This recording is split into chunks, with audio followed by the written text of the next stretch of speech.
कुदरतुल्लाह शाहब ने ना एक बड़ी दिल चीरने वाली बात लिखी। वो कहता है मैं मिस्र में था और मिस्र से मैंने हज की दरख्वास्त जमा करवाई। इंग्लिश जुबान के अंदर वो दरख्वास्त जमा करवाई। तो जिस अफसर के पास मैं दरख्वास्त लेके गया तो वो मुझे कहने लगा कि भाई ये तुमने किस जुबान में दरख्वास्त लिखी है, अरबी में लिखो। कुदरतुल्लाह शाहब कहते हैं कि मैंने कहा भी मेरी तो जुबान अरबी नहीं है, मैं अरबी नहीं समझता। उन्होंने कहा किस इलाके के हो? कहा पाकिस्तान से हूँ। अभी तुम्हारी जुबान इंग्लिश है? कहने लगे नहीं जी मेरी जुबान तो अंग्रेजी नहीं है। कौन सी जुबान है? मादरी। कहने लगे जी उर्दू जुबान है।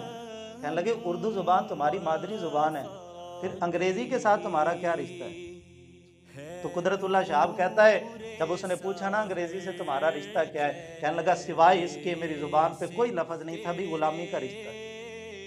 भाई और क्या रिश्ता है?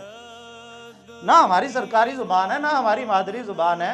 आज हमारा बच्चा, ये स्कूलों में जाने वाले बच्चों को अगर देखे ना 1 2 3 4 5 तो आती है, लेकिन 1 2 3 4 नहीं आती। मैंने आंखों देखा ये वाकई कि एक स्टेशनरी की दुकान पे मैं खड़ा हुआ था, तो एक बच्चा रबड़ लेने के लिए आया, तो वो दुकानदार ने कहा जी 15 रुपए की है। वो कहने लगा 1 मिनट ठहरे। वो बाहर गया और अपनी माँ को कहने लगा मामा 15 कितने होते हैं?